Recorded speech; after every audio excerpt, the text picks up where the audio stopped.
Hello guys, welcome back to solution Mitra. So दोस्तों, आज का हमारा क्वेश्चन है, Naresh Gopi and Sharat started a business with initially investment of rupees 10,000, 20,000, 20,000 respectively. After 6 months, Gopi withdraw an amount of 5,000 from his investment. After 3 months, Sharath brought in rupees 10,000. If at the end of the year the total amount of profit earned is rupees 36,000, then find the share of each partner. Okay.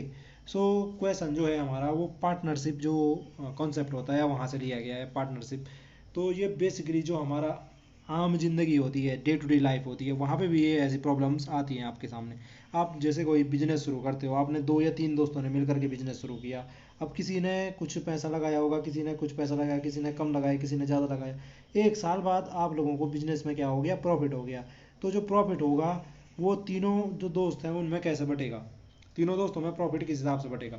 बराबर बराबर तो बटना नहीं है। क्यों? क्योंकि जो यहाँ पे तीनों ने इन्वेस्टमेंट किया था वो क्या किया था, अलग अलग किया था। किसी ने ज़्यादा लगाए थे तो प्रॉफिट में उसको ज़्यादा हिस्सा मिलना चाहिए, जिसने कम पैसे लगाए थे उसको कम मिलना चाहिए हिस्सा। तभी तो क्या हो जाएगा, इक्वली डिवाइड माना जाएगा प्रॉफिट। अब ऐसा भी हो सकता है कि इस केस में एक और कंडीशन ऐसी भी आ सकती है कि चलो आप लोगों ने, तीनों दोस्तों ने पैसे तो लगाए कम ज़्यादा जितने भी लगाए, लेकिन टाइमिंग का भी खेल हो जाता है कि किसी ने शुरू के 6 महीने के लिए ही पैसे लगाए थे।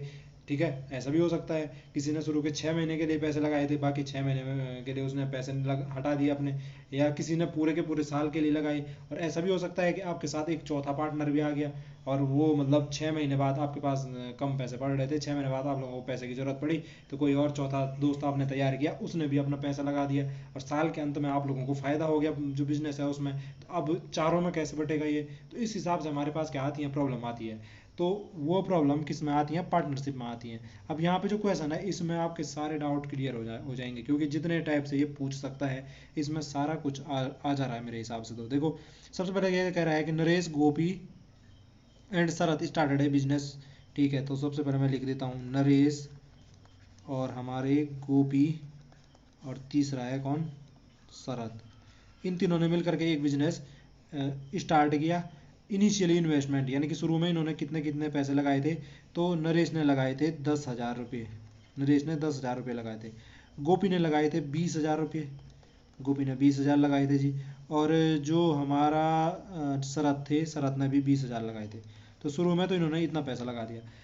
After 6 month Gopi withdraw an amount of 5,000 from his investment. 6 महीने बाद क्या हुआ कि गोपी को पैसों की जरूरत पड़ी होगी, तो उसने अपने पैसों में से 5,000 वापस निकाल दिए। तो गोपी के अब कितने रुपये बचे यहाँ? गोपी के बचे 15,000 रुपये। ठीक है जी। और जो हमारा, और गोपी के पैसे निकालने के बाद after 3 months Sharad brought in 10,000। गोपी ने जब ये मतलब 5,000 निकाल देते अपने, उसके 3 महीने बाद जो शरत था वो ब्रॉट इन 10,000, यानी कि वो 10,000 रुपये और लगाता है, 10,000 रुपये और ऐड कर देता अपने बिजनेस में। यानी कि यहाँ पे गोपी के जो शरत के जो हो जाएंगे वो कितने हो जाएंगे, 30,000 हो जाएंगे। 10,000 ऐड किए तो 20,000 में है, तो कितना हो जाएगा, 30,000 हो जाएंगे शरत के। At the end of the year the total amount of profit earned is 36,000। तो साल के अंत में तो इन्होंने इतना प्रॉफिट किया है, अर्नड। ठीक है, इतना प्रॉफिट हो गया उनको उस बिजनेस में। Then find the share of each partner. तो हमें फाइंड करना है शेयर प्रत्येक पार्टनर का। तो कैसे करेंगे देखते हैं। तो यहाँ पे आ जाता है टाइमिंग का जी। टाइमिंग देखो, यहाँ पे जो नरेश है उसने तो अपना जो पैसा लगाया था शुरू में, उसको ना तो उसने निकाला है, ना उसमें एक्स्ट्रा कुछ ऐड किया है, और कुछ भी नहीं किया उसने। तो सीधे सीधे इसका जो है हमारा, ये पूरे के पूरे साल के लिए हो गया। तो नरेश ने जो इन्वेस्टमेंट किया वो 10,000 कितने टाइम के लिए किया, वो 12 के 12 महीने के लिए किया जी। तो 10,000 इंटू 12 हो जाएगा नरेश का टोटल इन्वेस्टमेंट।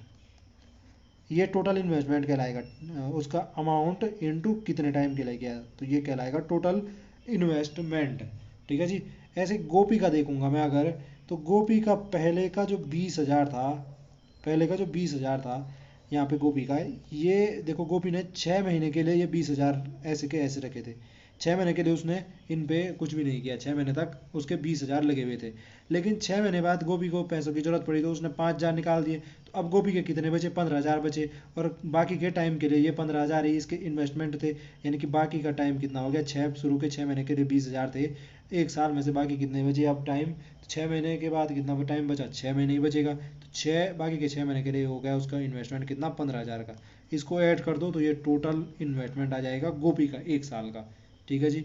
अब ऐसे ही शरद का देखना है, तो शरद का भी यहाँ पे देखो, ये शुरू के 20,000 इसके कितने महीनों के लिए थे, तो 6 महीने जब यहाँ पे किसने निकाले थे, ये हमारे कॉपी ने ये 5,000 निकाले थे, उसके 3 महीने बाद लाया था ये 10,000 का एक्स्ट्रा इन्वेस्टमेंट।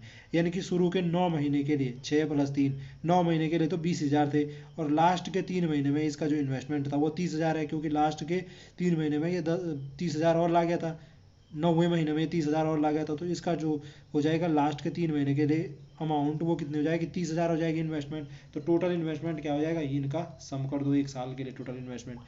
तो यहाँ पे एक साल के लिए जो टोटल इन्वेस्टमेंट आएगा नरेश का, वो हो जाएगा आपका 12 के पीछे लगा दो कितने जीरो जी, 4 जीरो इतना। गोपी का जो इन्वेस्टमेंट होगा वो कितना हो जाएगा, वो हो जाएगा 20,000 गुणा के 6 और 15,000 गुणा के 6। तो ये 6 कॉमन ले लो इनमें से, और ये 15 और 20 कितना होता है, 35,000 में 6 का मल्टीप्लाई कर दो, तो ये 3 जीरो पीछे डाल दिए, और बचा आपका 6 × 5 = 30 की 0 से भाई 3, 6 × 3 = 18, 18 और 3 = 19, 20 21, इतना हो जाएगा टोटल इन्वेस्टमेंट गोपी का। इसको प्रोडक्ट कर दे, इसका सम कर दो, इतना आएगा। ठीक है जी। ऐसे यहाँ पे इसका देखना चाह रहा हूँ, तो ये आपका देगा मेरे को कितना, 9 दूनी 18, 1,80,000 तो यहाँ से मिल रहा है जी, और 3 × 9 यानी 90,000 तो यहाँ से मिल रहा है। 1,80,000 में से 1,80,000 में 90,000 जोड़ो तो ये हो जाएगा आपका 2,70,000। ठीक है जी। इतना हो रहा हमारा शरद का टोटल इन्वेस्टमेंट। ये आप कर सकते हो, इसको प्रोडक्ट करो, इसका प्रोडक्ट करो, उनका सम करो, इतना आएगा।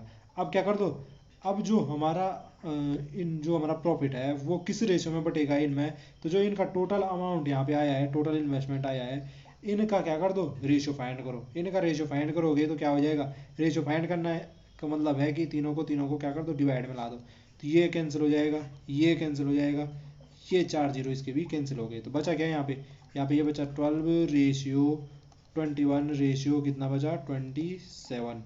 ये और सिंप्लीफाई हो सकते हैं, बिल्कुल हो सकते हैं जी। 3 चौको क्या हो जाएगा, 3 चौको हो जाएगा 12, 3 सता हो जाएगा 21, और 3 नमक हो जाएगा 27। ठीक है। रेशियो निकालने का मतलब क्या होता है, ऐसे नंबर से इसको डिवाइड कर दो, ऐसे सिंप्लीफाई करना, इनको ऐसे नंबर से डिवाइड करो जो तीनों के तीनों को डिवाइड कर रहा होगा। तो पहले मैंने देखो एक के पीछे 4 जीरो, यानी कि 10,000 से तीनों डिवाइड हो रहे, तो 10,000 से तीनों को डिवाइड किया तो 4 जीरो सब किसे उड़ा दिए। फिर यहाँ पे बचा 12, 21, 27। अब ये भी देखो 3 से तीनों डिवाइड हो रहे थे, 3 से तीनों को डिवाइड किया तो कितना बचा, 4, 7 और 9 बचा। ठीक है। तो अब इस रेशियो में क्या होगा, इनका इन्वेस्टमेंट जो है, इनका जो सॉरी प्रॉफिट है, वो तीनों में बढ़ जाएगा।